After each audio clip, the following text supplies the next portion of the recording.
Shalom, saya Michelle. Dan tema kita pada malam hari ini adalah I am God's miracle. Maksudnya apa sih?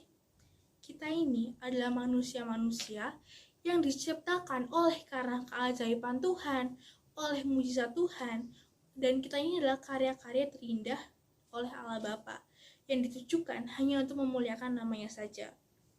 Nah, untuk menyempurnakan kita sebagai God's miracle tersebut, maka kita harus bisa menjadi yang namanya valuable person. Valuable person itu apa sih? Ada yang tahu?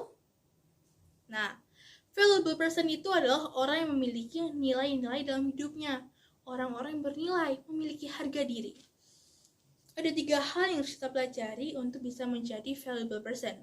Yang pertama adalah ahli dalam bersyukur. Kalau kata orang, pemenang itu lahirnya di medan perang, bukan di pestanya. Pernah nggak sih kita dalam situasi nih yang seperti udah nggak ada jalan keluarnya lagi, udah nggak ada solusinya.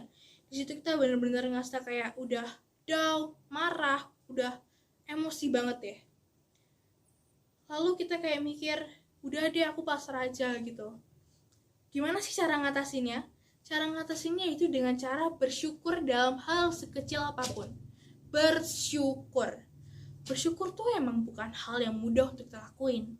Terutama waktu kita lagi di titik terendah, waktu kita lagi down. Nggak gampang loh buat bersyukur itu. Kadang-kadang kita aja masih lupa untuk bersyukur di hari-hari biasa kita. Emang sakit sih waktu berada di titik terendah.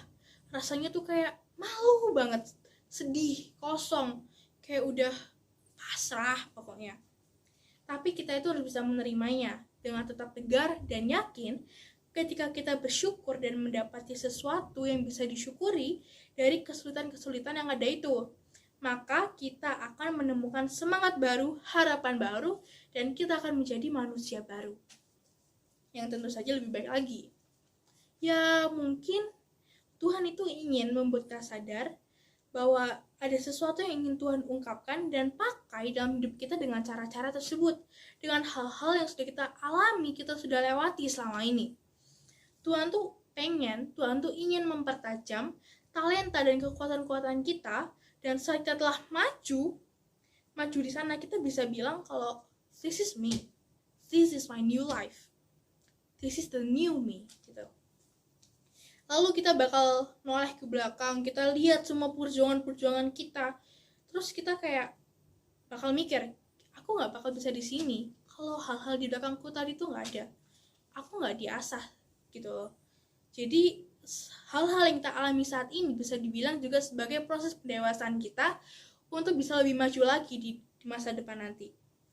Titik terendah itu bukan saatnya kita untuk menyerah dan meratapi nasib.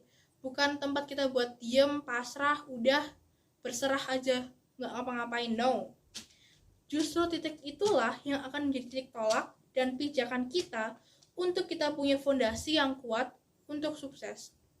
Pohon besar, pohon yang kuat, yang besar, yang berdiri tegak itu, dia nggak bakal bisa sekuat itu, nggak sebesar itu, sebertahan itu, kalau nggak ada akar yang menopang dia. Kalau nggak ada akar yang menjadi fondasi kehidupan pohon tersebut. Sama juga dengan kehidupan kita.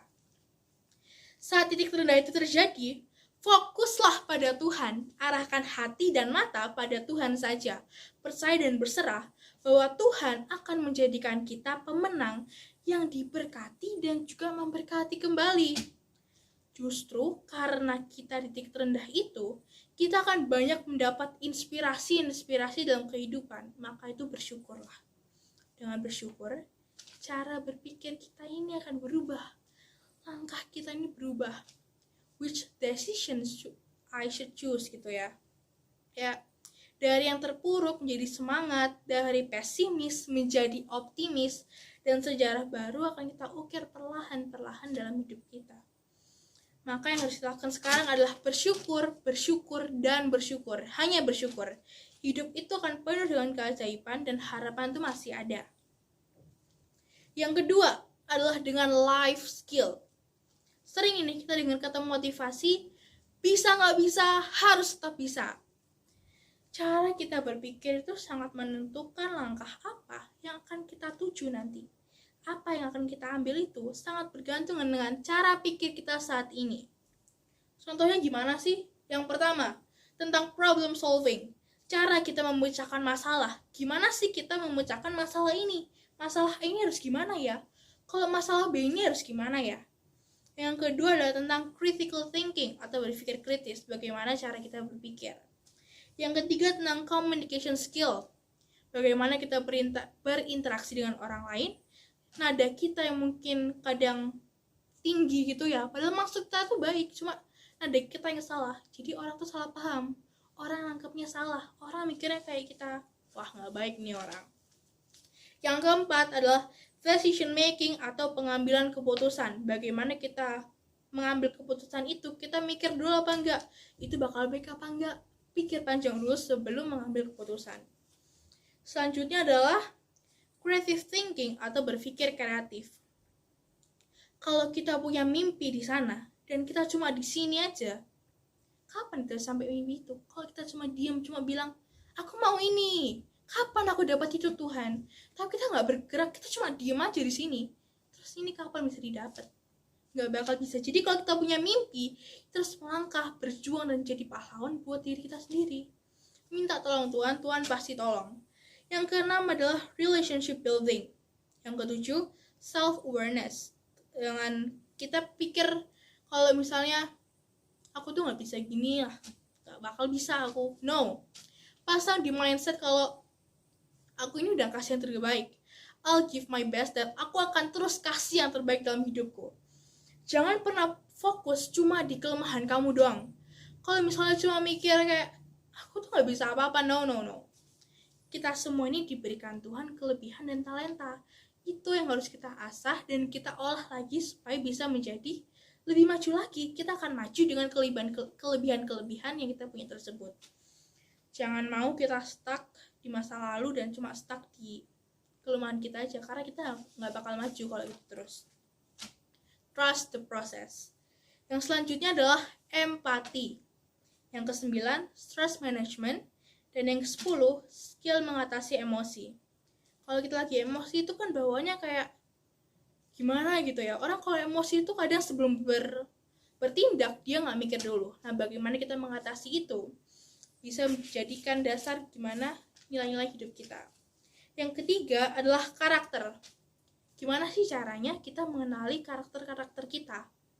Yang pertama, dengan reaksi kita saat disakiti orang lain atau saat marah. Yang tadi itu, kita kalau marah itu susah buat kontrol diri kita sendiri. Kayak langsung lakuin aja, nggak pakai mikir dulu. Nah, itu yang harus dikurangin. Yang kedua adalah sikapnya terhadap orang yang di bawahnya.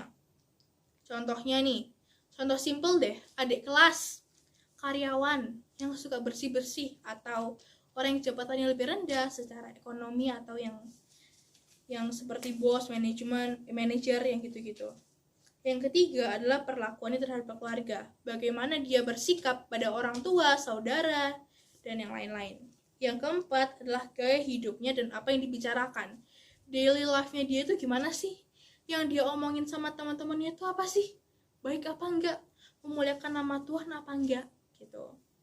Jadi kalau kita bisa ngomong, I am God's miracle, maka mulailah berbenah untuk menjadi yang namanya valuable people tadi, valuable person, agar kita juga bisa menjadi cermin Tuhan dan terus memberkati orang lain dari segala sisi kehidupan kita.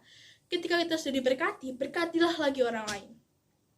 Coba di sini bilang, I am God's miracle. 2 kali lebih kencang, I am God's miracle. Oke, terima kasih.